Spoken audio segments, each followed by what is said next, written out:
Mário Antônio Porto Fonseca, que é CEO da Superfoco Capacitação em Gestão, que vai falar sobre a jornada de 100 dias Superfoco. Então, por favor, Mário Antônio Porto Fonseca, já pode vir até o palco, para que a gente dê continuidade ao evento. Agradecemos mais uma vez aos nossos patrocinadores que estão presentes aqui conosco, o apoio institucional da Embrapa, também da mídia oficial Canal Rural, patrocínio Diamante Sebrae Nacional e também o patrocínio Ouro Alta, Biomatrix e CCPR União, que desenvolve Já Saúde Animal.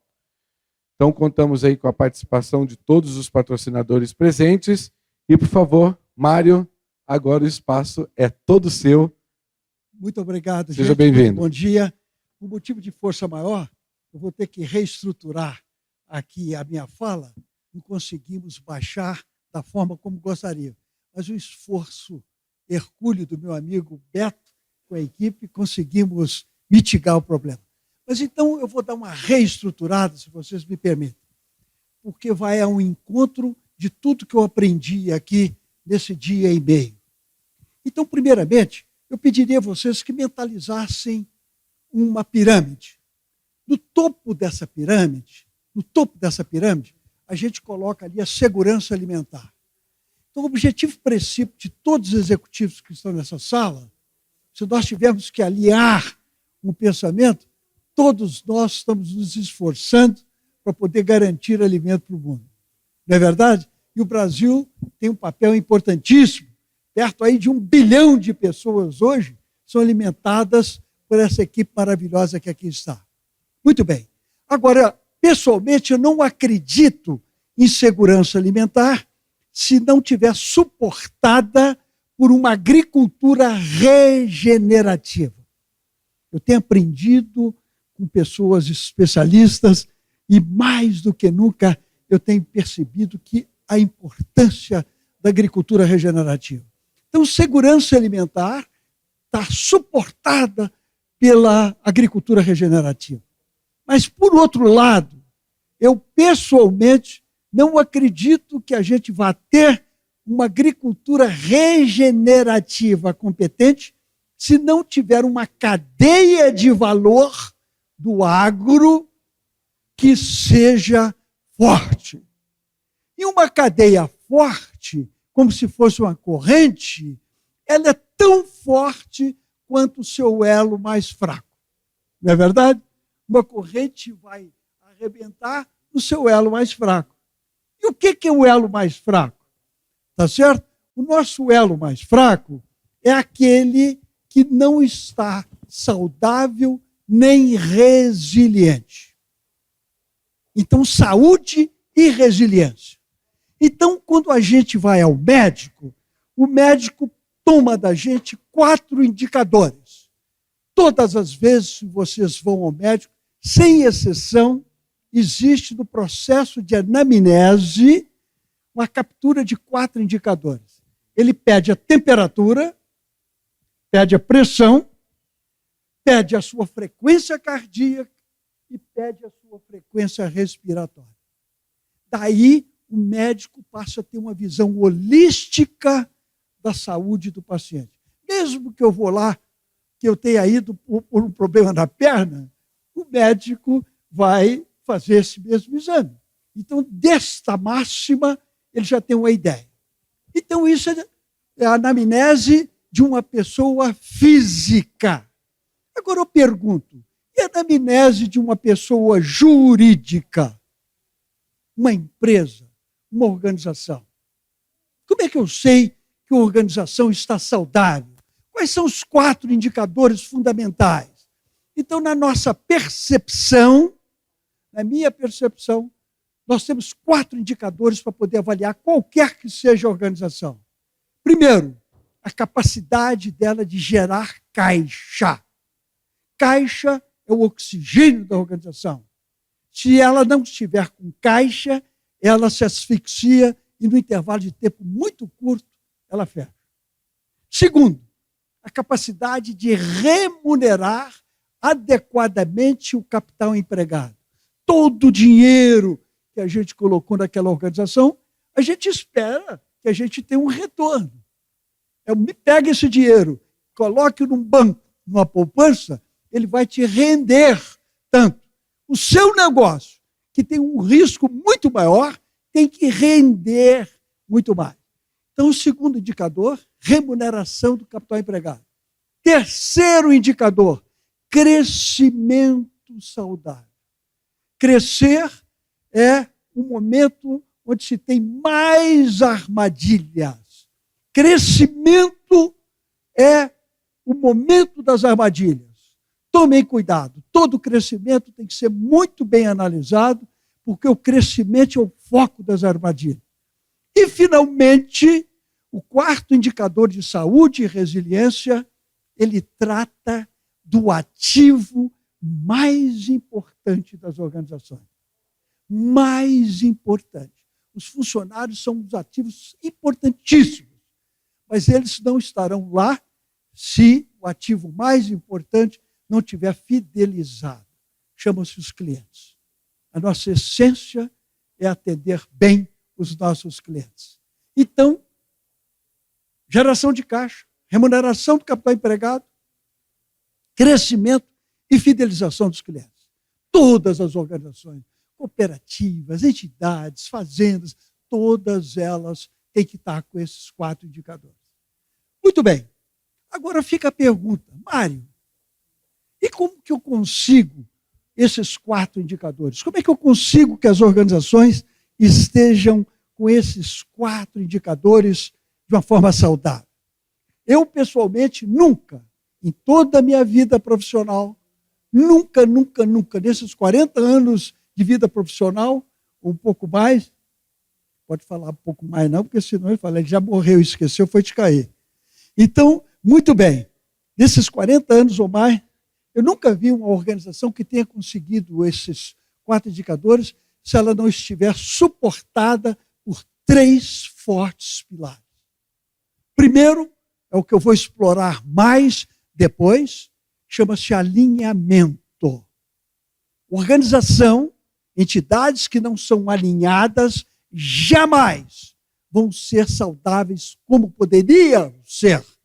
Muitas estão saudáveis, as pessoas estão até satisfeitas, mas não estão resilientes, porque na hora que tiverem um espirro, podem cair. Alinhamento.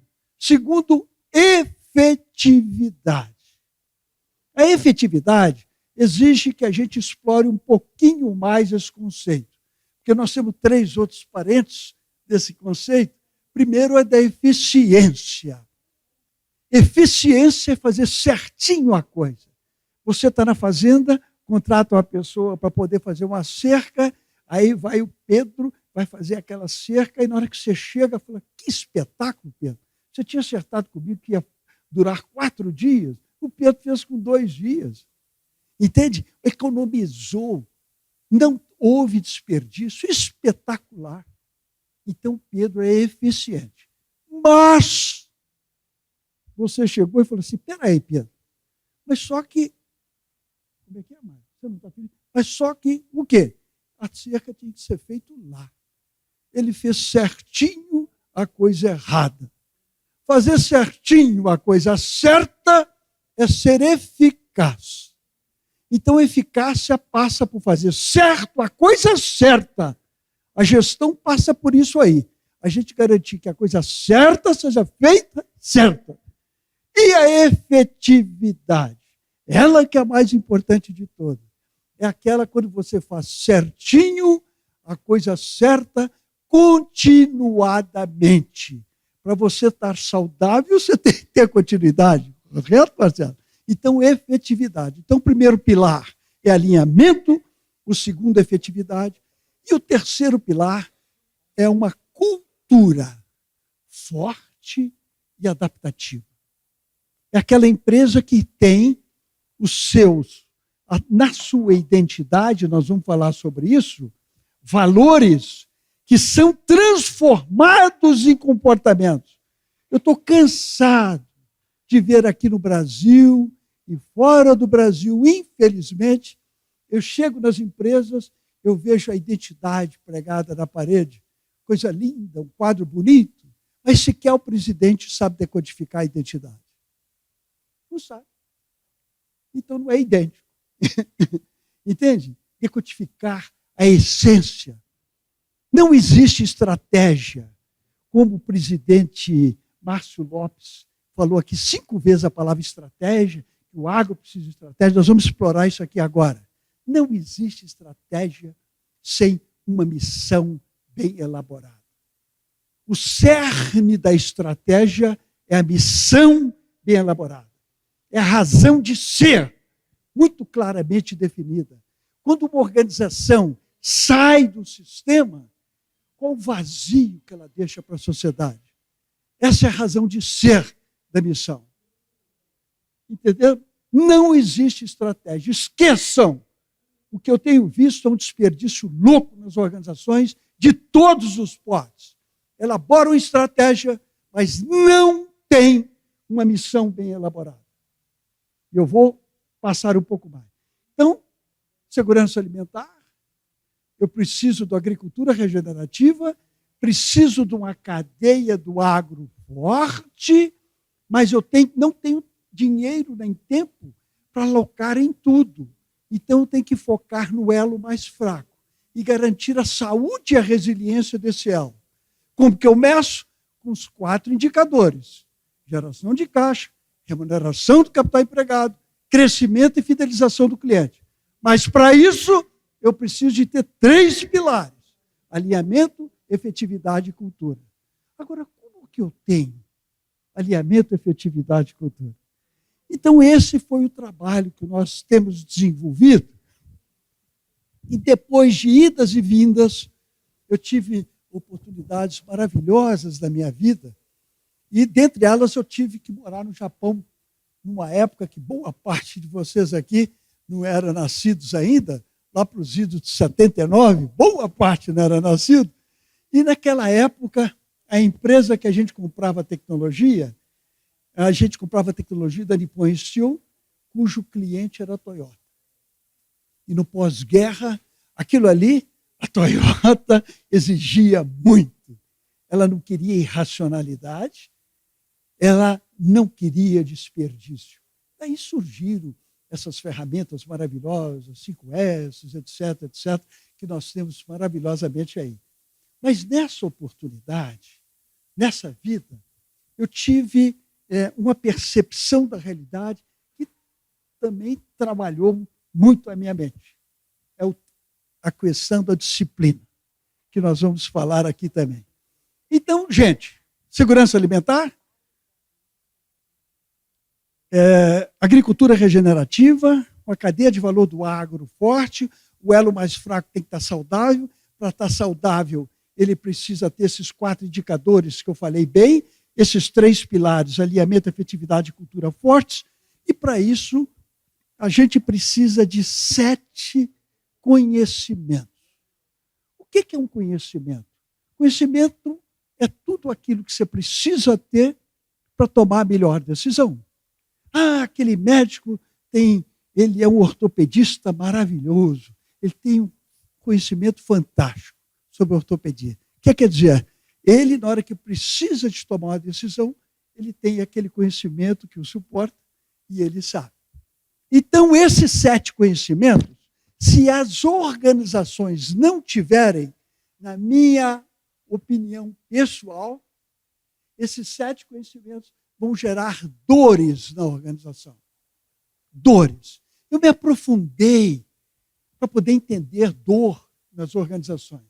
E pude perceber que alguns temas aqui no Brasil e fora, particularmente fora, os Estados Unidos explora muito bem isso, está certo? Na Europa também, eu pude perceber que o pessoal trata da dor da organização, mas com a visão do todo.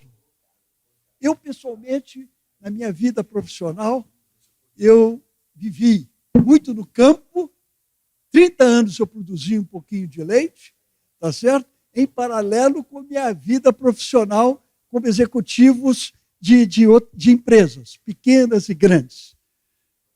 Basicamente, grandes empresas. Então, o que aconteceu? Eu pude perceber que a mesma dor A mesma dor, ela é percebida de formas diferentes para o pessoal do nível estratégico. O presidente enxerga uma dor, percebe aquela dor de uma forma diferente do que o nível tático, os gestores e o nível operacional. Então, é importante que a gente decodifique. Então, esse conhecimento que está ausente no nível estratégico, no nível tático, no nível operacional, é importantíssimo que a organização não entenda o conhecimento, mas compreenda. E compreender, aí eu busco lá o filósofo chinês, o Confúcio. Ele dizia: ouço, esqueço, leio, recordo, faço, compreendo. Então, conhecimento é importante você colocar a mão na massa, fazer, acompanhar. Isso é fundamental. Então, senhores, são 7 conhecimentos. O primeiro conhecimento é o conhecimento a respeito do conceito de identidade.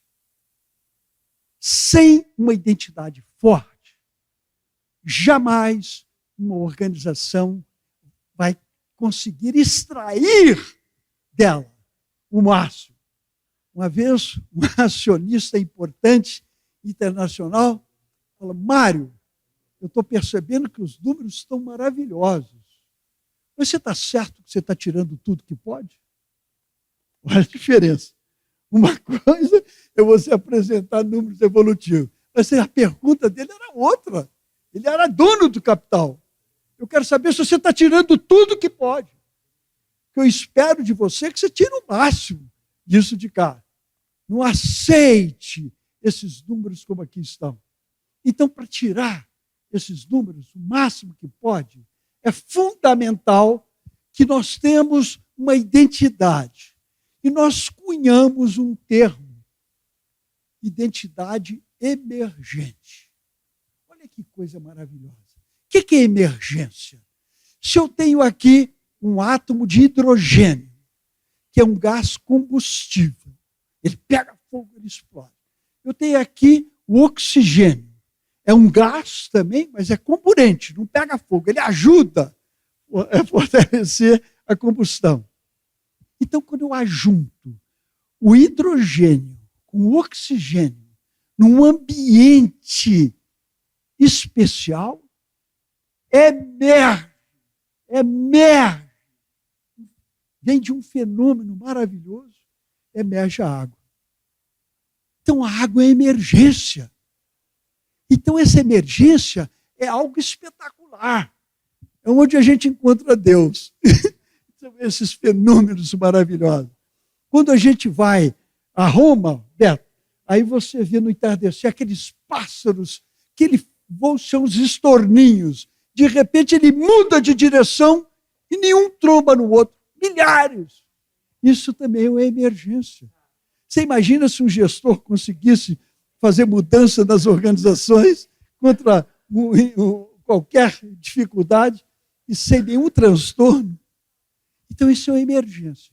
Então, a identidade emergência é quando nós temos uma missão muito bem aprofundada, muito bem trabalhada, que trata claramente da razão de ser da organização, por que ela existe e para que ela existe. E essa missão, ela é acompanhada de uma visão.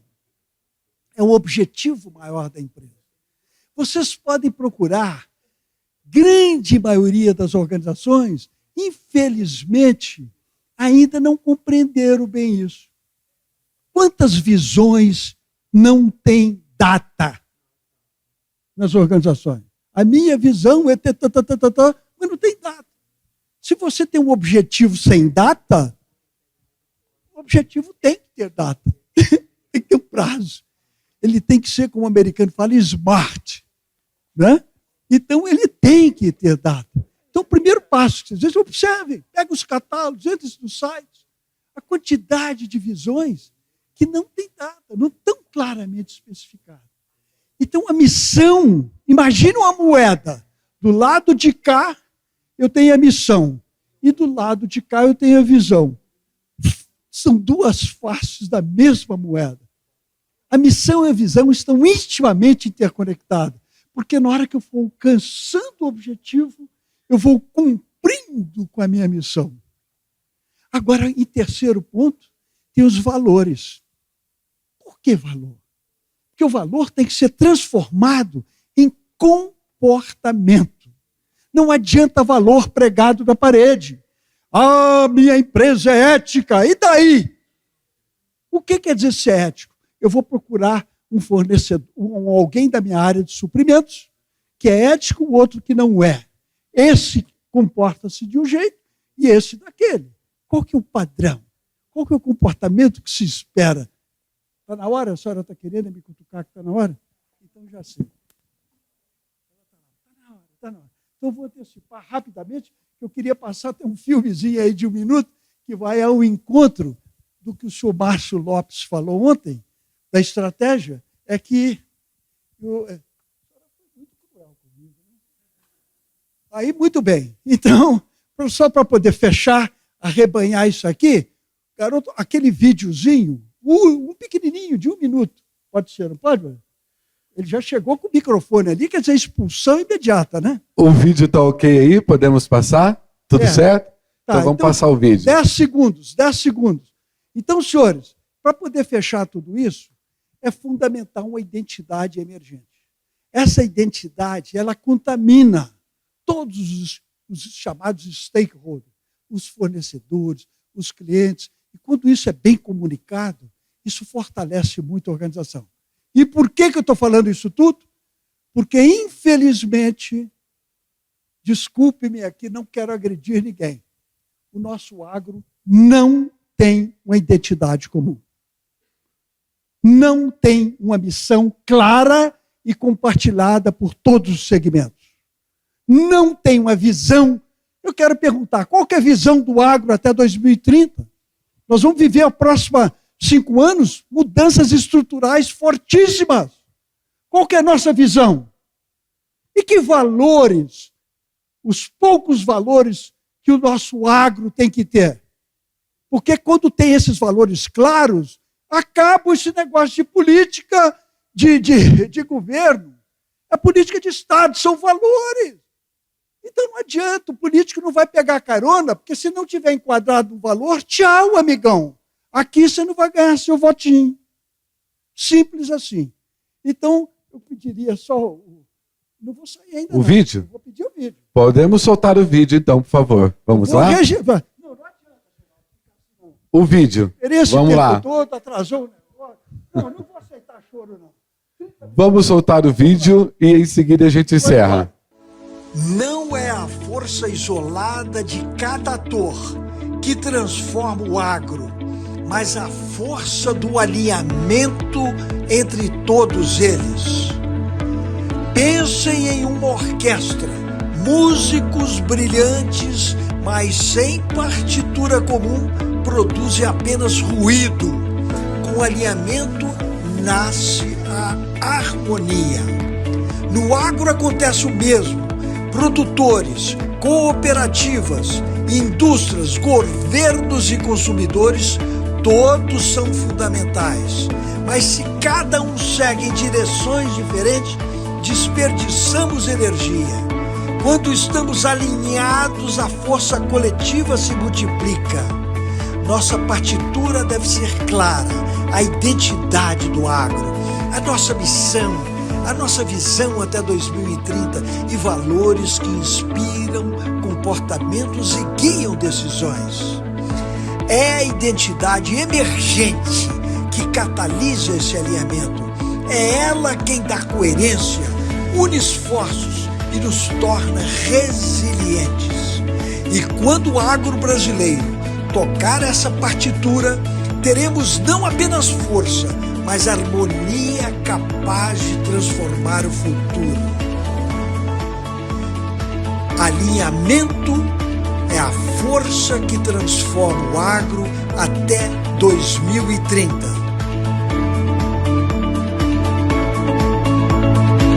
30 segundos, meu. Então, observa bem, o que nos falta é uma partitura. Uma orquestra tem atores maravilhosos. Cada instrumento tem as melhores pessoas, como tem o arco, o agro. Mas cadê a partitura? Se não tiver uma partitura, esses craques vão gerar ruído. Com partitura vai sair uma sinfonia maravilhosa. Muito obrigado e desculpe